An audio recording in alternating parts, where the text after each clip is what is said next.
Go vegan. Salah. Go food. Yang mana ya? Kayaknya aku nggak bisa deh kalau cuma makan tempe, tahu setiap sarapan. Aku juga butuh daging. Aku nggak bisa hidup tanpa ayam. Mungkin geprek kantin satu kali ya. Teman-teman, boleh nggak sih kita nggak setuju cuma gara-gara ada satu hal yang berbeda dengan kebiasaan kita, yaitu veganisme. Itu adalah salah satu paham atau prinsip yang banyak dibicarakan di sosial media baru-baru ini. Itu adalah salah satu upaya untuk mencegah krisis iklim loh. Kalau gitu gimana kalau kita makan lab ground meat saja, daging yang dikultivasi di laboratorium. Dengan begitu kita bisa makan daging tanpa perlu memaksakan diri hanya makan tumbuhan. Bagaimana ya? Kayaknya nggak enak deh. Selamat pagi, selamat malam, selamat sore, dan salam sejahtera untuk kita semua. Perkenalkan, saya Aulia Raya Akbar Wibowo dari kelas 12B absen 6 SMA Negeri 1 Kota Magelang.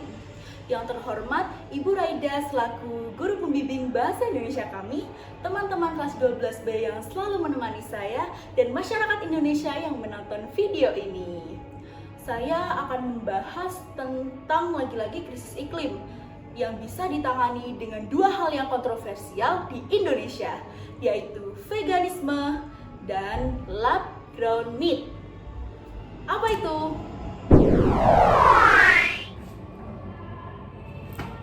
Gawat, krisis iklim semakin mendekat. Di mana-mana yang ada hanya pemberitaan tentang krisis iklim, yang di TikTok lah, Instagram lah, tokoh ini kek, tokoh itu kek, semuanya bicarain krisis iklim. Memang segawat apa sih krisis iklim itu? Teman-teman, saya sebagai generasi muda cukup prihatin dengan adanya banyak pemberitaan krisis iklim ini. Glacier yang mencair lah, ozon yang semakin menipis lah. Saya jadi hafal banyak sekali penyebab-penyebab yang bisa menyebabkan krisis iklim ini. Lingkungan kita semakin terancam, bumi kita semakin lelah dari hari ke hari. Kita sebagai manusia hanya bisa menjadi beban. Oh, tunggu. Kita bukanlah yang merawat alam, tapi kita yang dirawat alam. Maka dari itu, krisis iklim ini sangat mengherankan.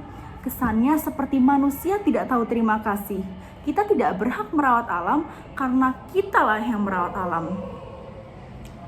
Sungguh mengenaskan. Dunia sedang dilanda oleh banyak sekali ancaman-ancaman polusi, penyakit yang diakibatkan oleh terganggunya lingkungan dan iklim kita. Bumi kita memang sedang sakit. Dan kita tidak bisa hanya terus berleha-leha saja. Banyak sumber energi yang tidak terbarukan terus diproduksi, terus terkuras habis, dan terus memenuhi bumi ini sebagai beban dan sebagai sampah yang hanya akan bisa merusak saja. Ini tidak terelakkan, teman-teman.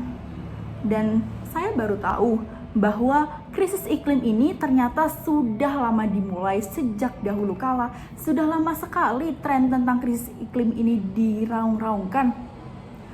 Maka dari itu, agar kita bisa selalu hidup damai di bumi ini, kita harus bisa merawat dunia kita, merawat bumi kita, dan merawat alam kita supaya bisa terus menunjang kehidupan kita. Maka dari itu, manusia terus-menerus mengeruk ide dan informasi dari para ahli dan juga oleh seluruh masyarakat dan para ilmuwan. Saya akan membahas dua solusi yang ekstrim di Indonesia untuk menangani krisis iklim ini. Sebelum itu, saya akan kenalkan dulu salah satu dari penyumbang krisis iklim yang sangat mengancam yang ada di sekitar kita. Peternakan hewan. Yang kita tahu, peternakan hewan itu membutuhkan banyak sekali lahan, misalnya untuk meladang atau sekedar untuk kandang. Jadi mau nggak mau kita harus banyak menebang pohon untuk membuat peternakan baru. Entah itu ayam, entah itu sapi, entah itu bebek, entah itu babi. Karena faktanya masyarakat di dunia sekarang ini telah menghabiskan sekitar 17 ton dalam 1 tahun hanya untuk mengkonsumsi daging merah. Bayangkan apabila angka konsumsi itu terus bertambah dari tahun ke tahun. Bayangkan saja, 1 tahun 17 ton, sekitar 17 ton. Maka apabila terjadi peningkatan pada tahun-tahun berikutnya, 18 ton, 19 ton, bisa-bisa sampai 1000 ton.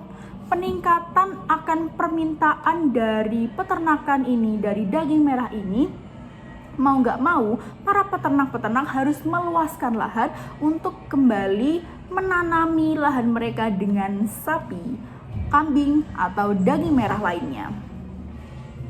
Maka dari itu, banyak juga pohon yang ditebang habis hanya untuk mendirikan peternakan. Cukup ekstrim bukan? Karena nyatanya pohon itu adalah penyerap karbon, penyangga air, dan juga pemberi oksigen untuk kita semua. Kemudian, kebutuhan air juga akan meningkat. Bayangkan saja, apabila berton-ton daging itu berasal dari berjuta-juta sapi, maka sapi tersebut perlu adanya konsumsi seperti rerumputan dan juga minuman. Itu juga sangat menghabiskan sumber daya alam bukan kalau terus-menerus dilakukan. Ada lagi satu fakta penting yang harus diketahui, bahwa sapi adalah salah satu hewan pemamah biak yang mengeluarkan gas metana setiap dia buang angin atau sendawa. Bayangkan saja, berjuta-juta ton sapi tersebut mengeluarkan gas metana dalam sekali. Itu salah satu penyumbang dari pemanasan global. Sebenarnya agak mencemaskan bukan? Maka dari itu, 2 tren yang akan kita bahas ini yang kontroversial di Indonesia adalah 2 ide yang dilatar belakangi oleh hal-hal tadi seperti peternakan, gas metana, dan juga sapi. Yang pertama adalah veganisme atau vegetarian. Kita banyak mengetahui baru-baru ini bahwa di banyak sosial media seperti TikTok atau Instagram, banyak orang-orang menyerukan go vegan atau mengajak untuk menjadi seorang vegan. Vegan adalah suatu ide atau prinsip di mana kita hanya mengkonsumsi makanan nabati atau menghindari makanan hewani. Kita menghindari produk turunan juga loh, selain daging-daging merah atau daging putih, kita juga tidak mengkonsumsi madu, susu, dan yang lainnya yang berasal dari hewan. Tujuannya apa sih? Tujuannya yaitu tadi untuk mengurangi pembesaran peternakan dan perbanyakan peternakan demi menjaga alam kita. Cukup ekstrim bukan kalau hanya makan tumbuhan saja, hanya makan tahu, tempe, sayur. Padahal waktu masih kecil kita paling nggak suka makanan-makanan itu dan lebih memilih makan nugget atau daging. Ya ini cukup ditentang oleh masyarakat Indonesia karena ini dianggap tidak wajar dan ini memang bukan budaya kita yang banyak mengkonsumsi daging-dagingan. Para orang vegan ini beranggapan bahwa apabila mereka mengurangi konsumsi produk hewani, mereka bisa mengurangi angka konsumsi dan permintaan daging merah. Untuk itu, peternakan bisa dikurangi, lahan-lahan tidak ditebang, dan pohon masih bisa terjaga. Vegan bukan hal yang seburuk itu kok. Tidak harus kita mengamalkan ide-ide vegan itu sendiri, tapi cukup dengan tidak menghujat orang-orang vegan itu. Kenapa? Karena toh mereka tidak merugikan siapapun bukan? Mereka juga tidak merugikan alam dan justru dengan tujuan untuk menyelamatkan alam. Jadi vegan itu bukan sesuatu yang salah. Selanjutnya, ada satu lagi yang masih asing di telinga manusia, lab ground meat atau daging kultivasi sel, di mana sel-sel dibiarkan di laboratorium secara in vitro untuk menghasilkan daging yang bisa dimakan.